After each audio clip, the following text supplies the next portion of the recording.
Yo, it's Multiplier, and instead of a tutorial, I'm doing another one of these how I made videos, where basically I take a track that I finished and I show you how I made it. And I don't just mean which settings I what settings I chose and how I arranged it, but more conceptually what I did and why I did it, and roughly how the creative process worked in making this track. Because as I said in my last how I made thing, I found it really useful when the pros kind of talked more conceptually about how they made a track, because basically as soon as you figure out how synths work and how the basics of how the software works, it can be a little tricky going from that to making a natural track that's not just random and stupid and doesn't work. So yeah, I'm going to talk a bit about that while it's all still fresh in my head. Now this one, it's finished. It's finished. Although this isn't mastered at all, so it'll be a little quiet, and yeah, it's basically I do all of my compression and limiting and like making the sound really pro at the mastering stage. So at the moment this won't have that really refined finished track sound to it, but it is, believe me, it's finished. And if you listen to, say, the Relentik radio show that I am host, you'll hear the finished mastered version, and you'll hear that it does sound completely legit and pro quality, pro level, whatever you want to call it. It's got that pro sound that you get after you master it. So yeah, I think before I talk about it, I think I'll let it play through to see if you're into it or not, and if you're even curious enough to watch the whole thing. You probably want to know what the track sounds like before you hear 10 minutes of me talking shit about it. So yeah, I'll turn the mic off and play it through. Sweet.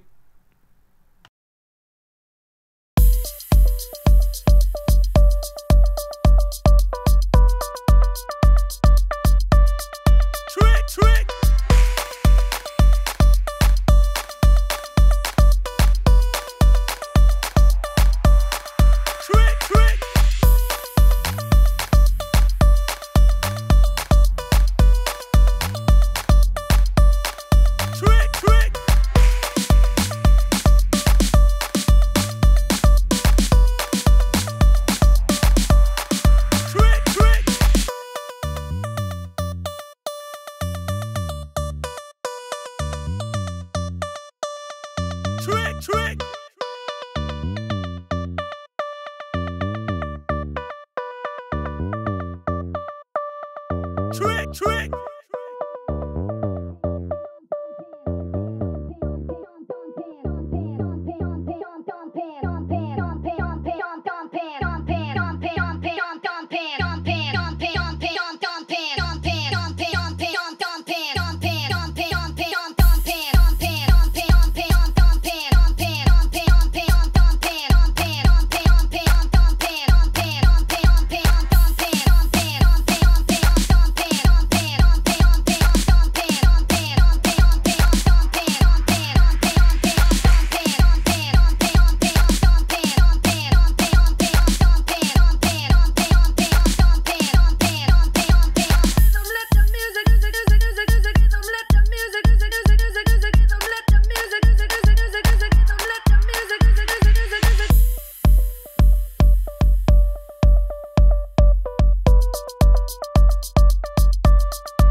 Sound sweet. Yeah, so that was the track. It's called Trick, although here the working title is New Mumbaton, because it was kind of Mumbaton-y, but of course there's some other influences, and it's not really, I don't know, original Mumbaton. It's just inspired by it, I guess, although it's got a lot of what I think is New Orleans bounce influences. I guess more accurately, the Express Yourself song by Diplo. Was it Major Lazer? I don't even know. But that was a bounce track, pretty much. And that's what kind of got me listening to a little bit of New Orleans bounce. And then I kind of liked a bit of the rhythms to it. So yeah. So how did this track come about? Basically, I just got a fresh copy of Ableton Live and kind of got a whole new computer. Decided to buy all the plugins I was using like outright, and yeah, I thought I need to make a new track. That's how it started, pretty simple. So it wasn't an inspired, although I obviously did have inspirations for the track. It wasn't one of those, fuck yes, I know exactly what I'm going to do right now, let's just get on and make it. It was, I opened up a new file and I said, right, let's make a cool track. Yeah, I basically wanted to do a Mumbaton style track that was really dancey, kind of. A lot of my Mumbaton stuff has turned into just a real rage fest where it's just like mental synth, mental synth, mental synth, awesome noise, mental synth. Whereas I wanted this to be a little bit more DJ playable, more kind of dancey, just with a different vibe, because I like mixing things up. So what I'm going to do is start off by just turning everything off. So I'll just turn on the tracks as I thought them up. So started off pretty much just the kicks, to be honest. Well, I did this whole section of drums on a train, actually. I was on my way to see my ex at the time. I did this whole drum thing in about half an hour on the way to London. So yeah, no, it was on to Cambridge. Yeah, so just show you a bit of it.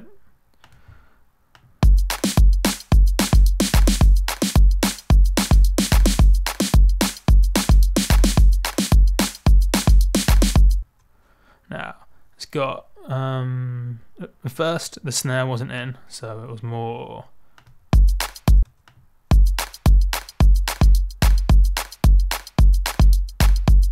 which is that, at least in my head, that's the New Orleans bounce influence. That is there's kind of the hats on the claps on the 8s, or the 8s, yeah, it looks like it.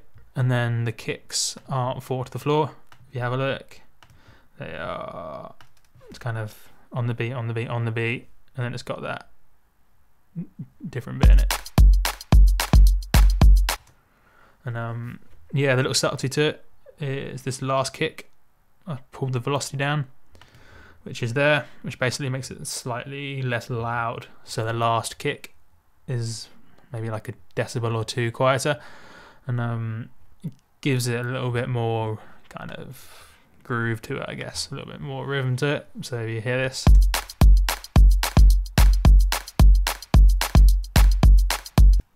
It's real dancey, it's real nice. And of course you got, now the snares in, you got the dembo, or dembao, however you say it, on the first bit, which is, where's it going? Yeah, that bit's the dembo. And then it's some more snares. It's basically, it's just a cool drum loop I made. I had these hats, which are quite nice. Probably got them from the Zephyr sample pack. It's just some cool shuffly hats. It's basically, I can't make my own grooves. I have to use a loop to get the cool groove, and this is how I did it. I used a loop from a sample pack and those kind of hats, which you don't really notice they're there, but they just make everything else really groovy, like just real good rhythm to it. Because of course all these claps and the snares and the kicks are all on the grid. So you have this loop which has stuff off the grid, just gives it that kind of, I don't know, it just makes it dancey. It's hard to explain. People call it groove, but it just makes it dancey. Anyway, that's how I started off with those drums really, and I was really vibing off those drums. Samples from the Zephyr deadmau5 sample pack, the one that I get all my drums from, because they just don't need processing, they're really good. And yeah, started off with that, and then I was like, cool, so I've got some really cool vibing out drums, that's a good start, which definitely convinced me that I wanted to make a more dancey track, as opposed to just some crazy mental synth noises, which is what I normally do with the Mumbaton, Mumbacore stuff. So what did I do? Went for a vocal, this one in particular.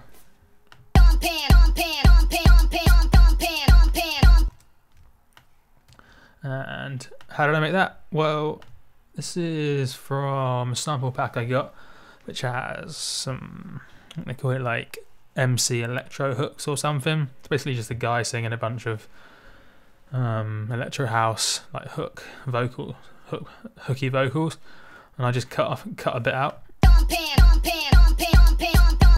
And then, did I stretch it or not? I can't remember. No, I transposed it. Yeah, I basically chose it, so you see how it's kind of, because the claps are on the, or at least they do come in on the 8th, so there's like, they come in here, so it's like the beat there, and the 8ths come in here. So I wanted the kind of the vocal to kind of come in on that same kind of pattern, so like the first bit's on the kick and then the second bit of the vocal is on the 8th, which is why I chose this bit. So you see it's like, so yeah, that ear bit, or peer, I don't know, whatever that noise is, comes in on the 8ths. So it wasn't completely random, but I literally did just choose chunks of a few vocals, slotted them in, see how they sounded, and then I got the cut them up to follow the kicks, and then it turned out it all kind of worked out sounding quite nice. It's got a nice, especially with the real kind of, I guess, dancey drums, just got a nice flow to it. It gets you kind of the head bouncing, gets you moving, it's good. And yeah, did process them, bit of chorus, bit of phaser. What I did there, just chose presets, and then I tweaked the dry wet. That's literally all I did. I don't really know how these things work, to be honest, but I can pick presets, wait till it sounds cool. So I guess if I turn them off, you'll hear it sound dry.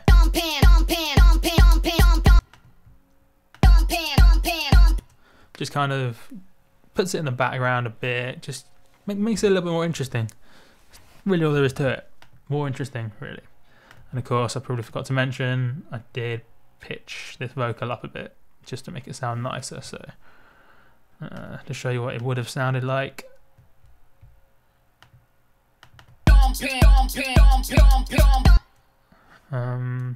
Yeah. Oh, that's how I did it actually. Undo. I had the original, as you just heard it, without the pitch bend. Not the pitch bend, the transpose upwards, and then I just transposed it up until the second bit was in line with this eighths, and then it gave it a lot nicer rhythm to it, to be honest. I mean, that's all there is to it. I just found a sound I liked, waited till it sounded cool, and then I was like, a bit of processing and sorted. Pretty easy. And then, yeah, I made this whole section, which is basically, it's like, I don't know, production 101. If you have a few elements and you want to keep it pretty simple, but you want to mix things up, just bring things in, take them out. So like here, there's only 2 things in, and then 4 bars later, the claps come in, and then 4 bars later, the snares come in. And that's what I do throughout the whole track, to be honest. You see here, every 4 bars, just mix things out. Take something out, put it back in. Take something out, put it back in. And the good thing about that is it means the track feels like it's changing throughout the whole thing, even though, I mean, look, there's not many, like 16 layers, including a bunch of sound effects. There's only really about 8 different main elements. But yeah, it still feels like the track is changing throughout the whole thing. And the good thing about that is means DJs can play it because it's consistent enough and it doesn't change too much. Like it's the same basic lead and it's the same 1 of 2 vocals throughout the whole thing. But because I'm bringing things in, taking them out, filtering things up, things are changing every 4 bars, or in some cases every 2 bars. It just keeps things interesting, but they are using all the same sounds, so you're not writing 4 tracks to keep it interesting throughout the whole thing. There's like a consistency to it, but I don't know, it's just nice.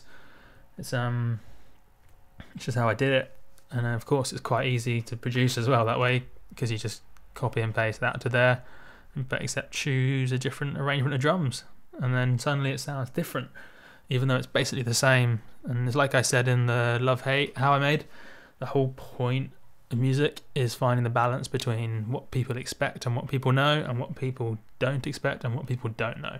It's finding that right balance that keeps them like hooked but interested. It's the right balance, and that's one way to do it, is to have kind of just change the order, change what's in, take bits out, put things back in.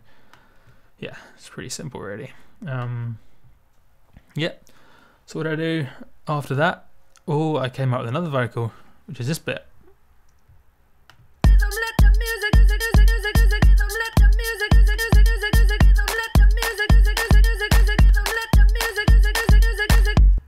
Oh yeah, it's worth noting, yeah, I sidechain compress the vocal, because I sidechain pretty much everything with a kick, and then it just gives it that pumpy, like here.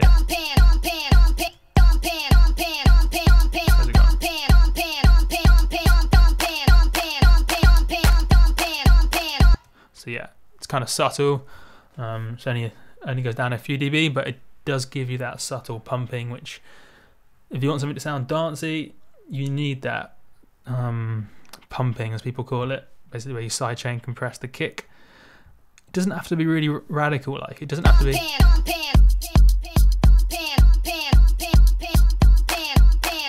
doesn't have to be mental like that. It just has to be subtle. But trust me, have that like subtle pumping on pretty much everything, and maybe vary how it pumps for different elements, and it gives it that danciness. Remember, the sidechain compression on like the vocal or the lead, that combined with the drums gives you the groove, gives you the vibe, gives you how dancey it feels. Things like the threshold and the ratio and the attack and release, they all do affect the groove. So don't just grab in your preset and assume it'll be right. Play with your settings, get it sounding good. Anyway, yeah, for this vocal, exactly the same process. Simply just, in this case, I chose a vocal from High Rankins Rankin Audio sample pack, where I think it's Tiger Light did some vocals, like dubstep vocals. Same thing, pitched it up. Or did I pitch it up? I don't know. No, it looks like I didn't pitch it up. But yeah, same idea, just cut it up, threw on some bass, probably the same settings as that, to be honest. As far as the chorus and the phaser goes, the only difference being I automated the ratio of the compressor. And what that means is it's more pumpy at the beginning, and then over the 2 bars it gets less pumpy. And I thought it just gave some nice change in the dynamics. So without the sidechain compression, see, it sounds a little like flat. There's not much groove to it, not much vibe. Whereas that's a lot more interesting. Yeah, again, just automated the ratio. Something that I don't normally do, but in this case, gave it a nice effect, so I kept it. Yeah, so then I had those two, and I was like, sweet. I think I've got a basis for a track here, because I thought, started arranging some basic things, like I put this in here, and then I did this little bit. Kind of liked it. Just kind of, it's not like wow, but it's just kind of, yeah, that's pretty cool, man. Liking the vibes, cool. So did that. 20 minutes in. What did I do after that? Had a bit of a break after that. I think it was maybe a week or two till I did any more on the track. And then what I did is, again, I hadn't fully arranged it or anything, but I worked on this plucky lead, which I did on an aeroplane. I was on the way to Whistler, which I ended up coming back after 2 days. I was due to move out there for like 3 months, but then, long story, basically, I'm back in the London area now. But yeah, I wrote this lead on an airplane, and what it is sounds like this. Let's choose a bit that isn't like low pass, because at various points I drag up a low pass filter, just standard stuff.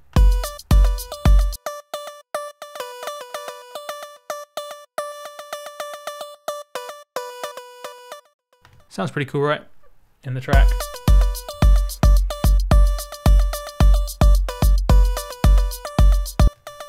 It's simply massive setting I made up. Super simple. There's virtually nothing going on here. Just, I mean, there's a simple like pitch bend down on the attack, slightly detuned, octave apart. Different standard, that's a saw and a square and a saw wave in between the two, that's a square wave. I mean, super simple stuff. And then I stuck a simple delay on it with a 3 and the 5 on it, and that's where the kind of the cool stereo effects come from, and that's what actually makes it sound like this interesting lead as opposed to just a really boring line. So I'll take the simple delay off to show you what it sounded like before.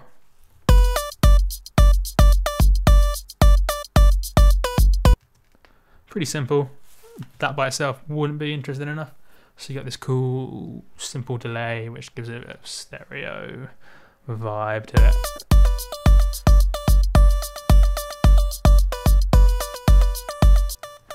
Pretty cool. And of course I end up automating the dry wet in certain points. But yeah, that's just to keep things interesting. Like for example, changing the drums in and out.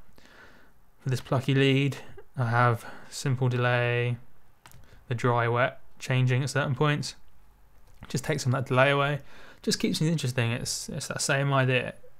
You vary things that people know slightly throughout the track at different points and in different combinations, and it'll feel like the track is changing and keeping interesting.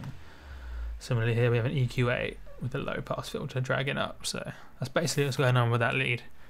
And then once I did that, it was pretty simple, not much processing on it at all. Just took the low end out like I always do with mixing, and then I started arranging it. And it's a bit different with this one, because normally I do things a lot more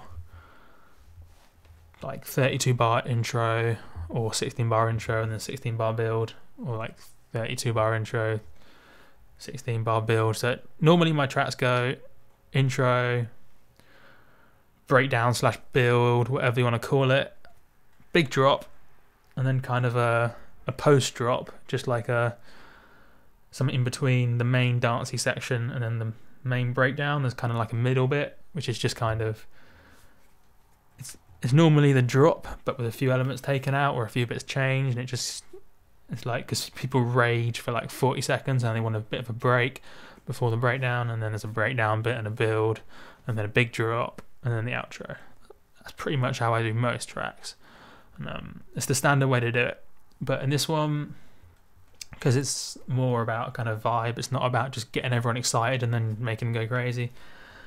It's just, yeah, mix things up. There isn't really a drop or anything. I mean, there's kind of like the first drop there, kind of like a drop there, kind of like a drop there, but not really. It's just different phrases, different points. So like there's a build up to here and a small build up to here, and kind of like a build up to here, kind of like a build up to here, but they're not really builds. It's just, yeah. So I kind of arranged it, kept the phrasing right. That's something that I absolutely hate it when people produce tracks, normally newbies to be honest, and it's something that you need to just stop doing. And that's when they don't have everything in these blocks of 16, blocks of 8, blocks of 32, blocks of 4. So you have pretty much 1 bar, 2 bar, 4 bar, 8 bar, 16 bar, 32 bar. You have everything in these, still recording? Yeah. Everything in these phrases pretty much, these chunks. So whenever you have a big change, like big change here, big change here, big change here, big change here, just whenever there's a natural change, have it on these like standard intervals where you've got like 2, 4, 8, 16, 32. Just do it. Makes life easier for DJs. It doesn't throw people off, and you're not being really creative and artistic by having the drop 2 bars after where it should be. Like if I had this drum starting here or here and all these, it doesn't make it better. It doesn't make me some really mad experimental visionary whatever. It just means you're making life difficult for everyone, and there's a time and a place to throw people off and screw with people's expectations, and this is not one of them. Get that in your head. It's super important. So arranging it, just arrange it around these blocks, and then just keep moving stuff around until it feels like it makes the progress throughout the song as you want. Yeah. And don't do 32 bars of intro drums. I know DJs like it, but it's just stupid. It makes the track boring for everyone else to listen to. And DJs, if you need 32 bars of drums to mix in, get a different job because you suck. You need to learn how to DJ. With this technology nowadays, you can loop stuff at press of a button. It tells you what BPM it is. You can sync shit up. Like, you don't need 32 bars to do your beat matching into. It just means you suck and you're not moving on with technology. And I hate you. That's my rant. You're making tracks unlistenable for everyone by requiring that you need 32 bars of drums at the beginning of dance tracks. It's just stupid. Get over yourself. Anyway. Yeah. Arrange it so DJs can play it with the phrasing, but at least have it interesting in the beginning. So if a general listener is listening, or if a DJ is listening to the track to see if he likes it, he doesn't need to skip through to get to something interesting. That's an important point when it comes to arranging. Now, after I'd done this, it's a pretty quick process. I did all the actual inserting the sounds in about a 3-hour period. I added in this trick bit, clap noise, top air, 1 bar reverse, this bass. There's kind of a subtle bass. I'll just solo it to show you what I mean.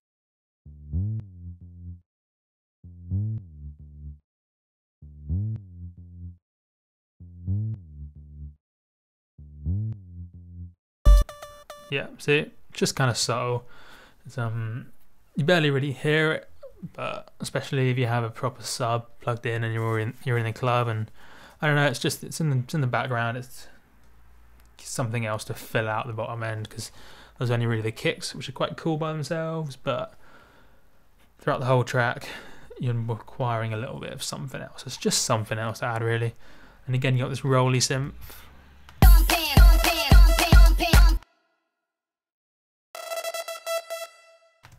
which is pretty simple mumbaton noise that I've shown you a million times how to make those kind of massive. But yeah, that was just because it's basically the same drop here as here, just very slightly different with the drums, but it's basically the same thing. I wanted to add something else because it was pretty empty, which is fine, but as the track progresses I wanted to add something new in halfway through, like just to make people stay with the track, keep interested. Again, it's just adding something in, keeping people interested. That's what all these little clap sounds every now and then, and top air, just and these little 1-bar reverses, and even these uplifters, to be honest, it's just keeping people interested, sticking stuff in the background, just something else. I mean, it washes over people. They don't stop and go, ooh, that was a cool little clap with the reverb thing on it. It's just a song, but you need to keep people interested, otherwise it sounds too simple, people get bored. So that's why there's all these little complicated bits in. But yeah, and of course you got these uplifts and downlifts, just standard stuff like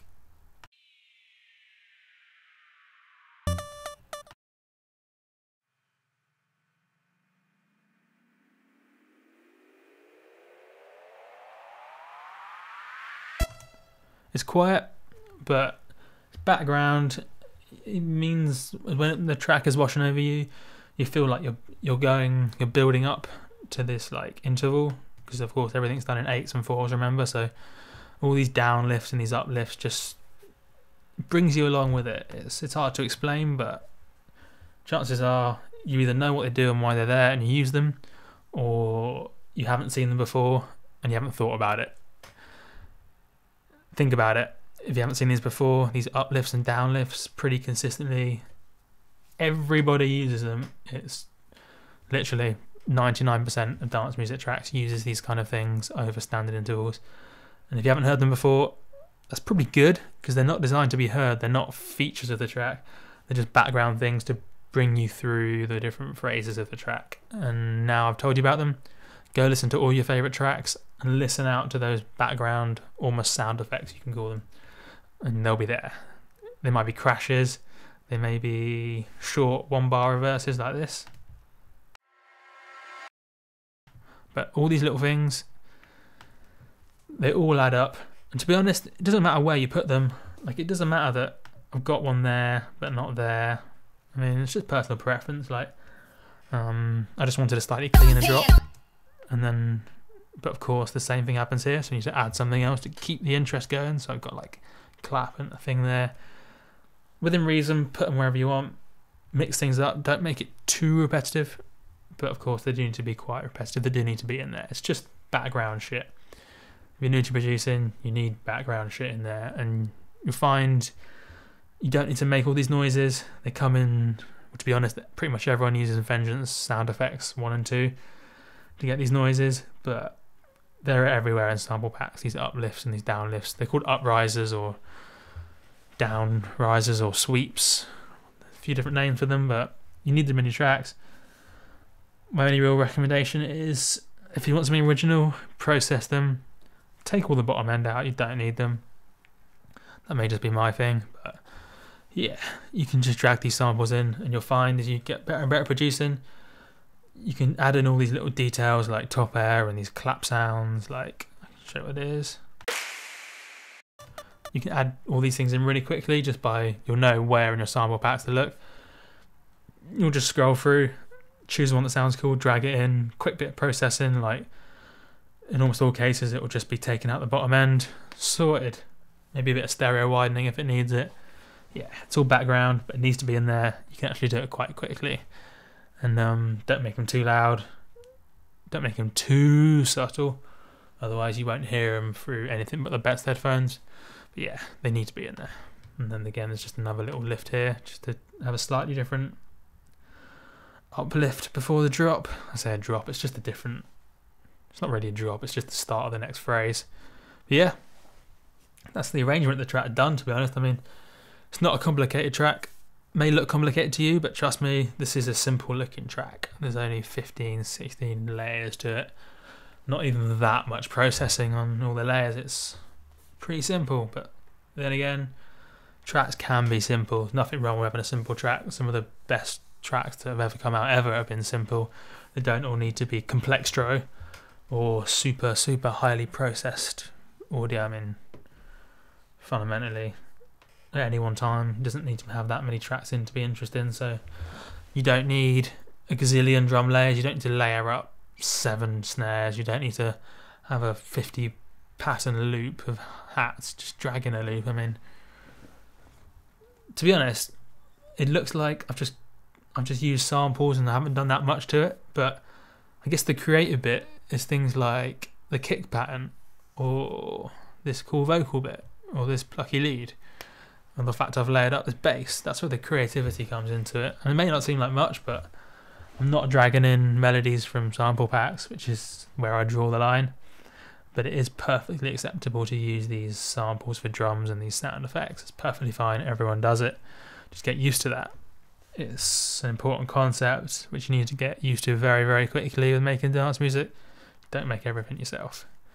And while you do need all these little, what look like complicated bits to kind of keep everyone interested, you don't need to go overboard. Sometimes I go overboard. Sometimes other people go completely overboard and go mental and have like 100 and something layers. You don't really need it, to be honest. It's not necessary, and you're just wasting your time. I mean, if you enjoy it, that's cool, but if you're just doing it because you feel as though you have to, try and listen to it objectively as much as you can. You don't need it completely mad. Cool. Anyway, wasn't a complicated track. Yeah, and it did what I thought it would do. Normally, when I start a track, it's in the olden days. I say the olden days. I'd been producing 2 years. When I first started out, tracks would change a lot. It would start off being electro, and then it would end up being dubstep, or it would start off being dubstep and it end up being Mumbaton, or it start off being chilled and then it go ragey. But this kind of ended up being what I thought it would be, which is nice for a change, to be honest.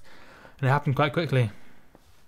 It all came out of this cool vibed out drum kind of pattern, and then had this cool vocal, which was kind of, I guess the vocal's kind of Mumbatoni as well, but it's nice. People connect with vocals because it's a human thing. You wonder why there's vocals in every pop track? It's because people connect to vocals. So if you're finding your tracks aren't sticking or they're not being interesting, chuck some vocals in. Like, yeah, if you want your tracks to do really, really well outside of clubs and kind of really, really club environments, like say you want someone to find your track interesting for its own sake, just throw some vocals in. It can be as simple as like, here I have just some trick sample.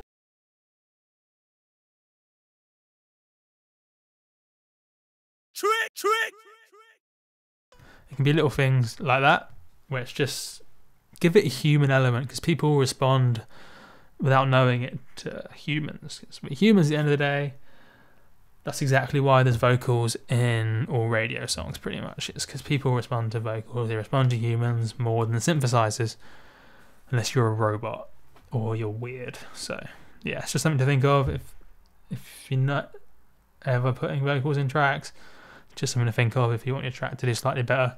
Doesn't need to have a full vocal. Like, this doesn't have a full vocal, and a lot of dance music doesn't have vocal. It is technically instrumental, but you can still do kind of manipulated vocals for like sound effects, or just little details have vocals in. It does make a difference. It's stuff like in dubstep, they'll have that vocal right before the drop. That's because people respond to vocals. Have you ever wondered why people name their dubstep tracks after that like word or phrase before the drop? Like, say that Bonfire track from Knife Party, it'll go bonfire. Now, bonfire doesn't mean anything. It's not adding anything creative, but it gives something people to remember, and the fact it's words, it connects with people more than a wah noise. So it's just something to think of. Yeah. As far as mixing it goes, I mixed a lot of it as I went. Stuff like, I have these mega low cuts. I take out the low end of everything that isn't a kick or a bass. And yeah, it's just simple. I mean, I even took out the low end of this bass because it wasn't really low end bass. And yeah, things like had some Reverb Sends, just keep things interesting. Panning, fuck, it's all center.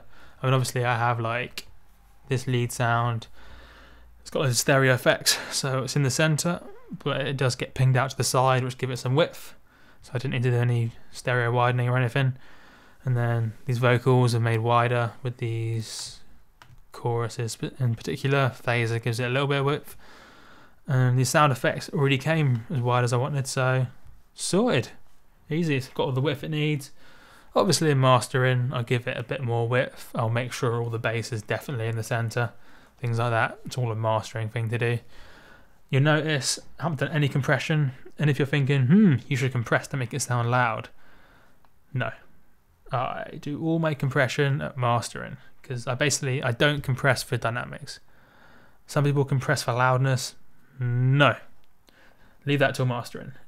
If you want to compress to like fix your dynamics, fix the punchiness, fix basically if there's vocal, you want a more consistent volume, or if you're sampling a bass and you want to make it basically keep the dynamics and the volume loud, then it's perfectly fine to compress, because you need to control a kind of a weird sample. Whereas if you look at my bass, there's no compression because I synthesized the bass in massive. I did it myself. I controlled the envelope, I played with these settings, I played with the sidechain compression here until until the bass was basically behaving as I wanted, until the punchiness was how punchy I wanted. Played with the sidechain compression until it was the right relationship to the kick. So I don't need to do any compression because I've got full control over it. That's basically my advice. If you're synthesizing your bass, you have control over stuff like the punchiness, which is basically this envelope. You have control over the sidechain compression. You have control over the source material. There's no need to compress. Seriously, if I do some obscure sample that had weird dynamics that I need to fix, then I'll fix it with compression, but there's no need to compress for dynamics if you have control over it. It just makes your life complicated. And you find yourself flattening shit and making it too loud because you'll drag a compressor on and it'll sound louder, and you'll be like, cool, it's louder, but you're forgetting louder is better. I can make this bass sound better by dragging it louder, but that's not right. You need to forget the fact that basically, to avoid muddling up my words, don't make shit loud until mastering. If you're mixing the track, producing it, and it's not loud enough, turn it up. In the mixing and producing stage, you want to make the track sound good, completely ignoring loudness. I'll say it again, ignore loudness until the mastering stage. You can worry about getting it as loud and as whatever as you want in the mastering stage, but before then, don't make it loud. I see a lot of people, in fact I've had people give me like mixes ready for mastering that are being compressed, and that's fine. A lot of pro mixers compress before mastering, but I think unless you're a pro mixer, you're probably not in the place to compress to prepare your track for mastering. Now the pro mixers, they know how to compress non-destructively before mastering because they know what's involved in the mastering. They have such a deep understanding of compression and mastering that they know how to compress before mastering. But if you don't know what you're doing, and chances are you don't need to do any compression because you've got full control over it, remember, pro mixing engineers don't have control over the source material, which is why they compress. Whereas if they produced the track and mixed it, they probably wouldn't need to do any compression. So my advice is just, I've said it a lot, and I've spent like probably 5 minutes talking about this, don't compress unless you are doing it for like to fix a sample because you're like sampling something, or you're doing it for sidechain pumping reasons. So yeah, that's that.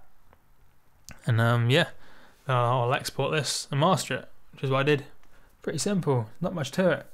But it's things like, if you're new to this, I've got a few reverbs over here. You can see these Reverb Sends. I'm not going to say how they work, but that basically means it's sending some of the clap reverb to this, some of the clap sound to this reverb. This is sending some of the beat to this reverb. I think the key point is be selective in what you send to the reverb. If you send everything to the reverb, it'll just sound like a big mess and nothing will sound good. It will sound muddy and the reverb will kind of be this big sea of crap. So it's gonna be a bit tricky because it'll be like you may be soloing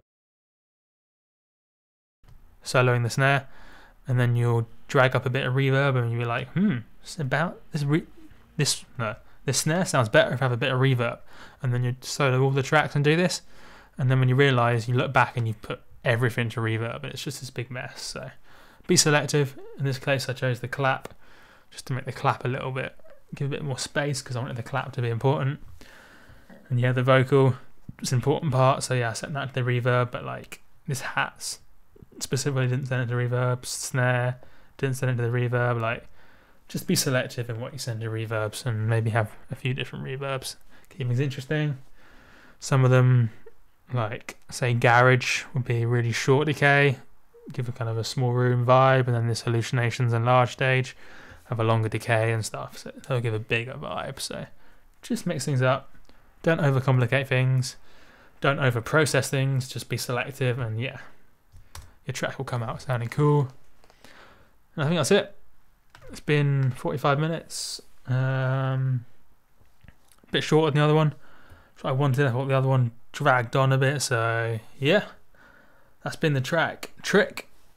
Which yeah, I'm not sure when it's coming out, but if you want a fully mastered version, check out the latest episode of Relentik Radio, episode number 5.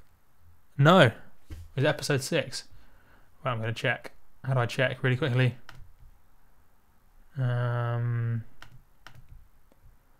Music recently added, episode 5. There you go. Does it go on Ableton? Sweet. So yeah, episode 5 of Relentik Radio. It's got some bass monsters in as well, but it's also got this track fully mastered, and you realise that once it's mastered it does have that pro sound to it. So it's all done in mastering. I think I'm going to do a proper mastering tutorial soon, because I did one a while ago but it was a bit shit. It was more, how do you do a rough master? Like, all I basically said was crank down the limiter, use ozone. I was basically just telling you how to get it roughly right. I'm going to give you a more in-depth mastering tutorial soon. Possibly make it a mini-series telling you the broad concepts, because there are a few concepts behind mastering.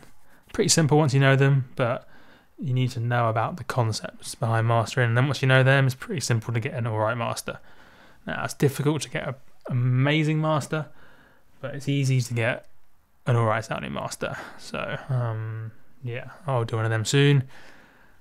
That it is in the mastering that normally you get that kind of quote-unquote that pro sound, which the word gets battered about a lot, but I think there is kind of a pro sound, but it is that mastered sound. You can't get that pro sound before mastering at all. Sweet.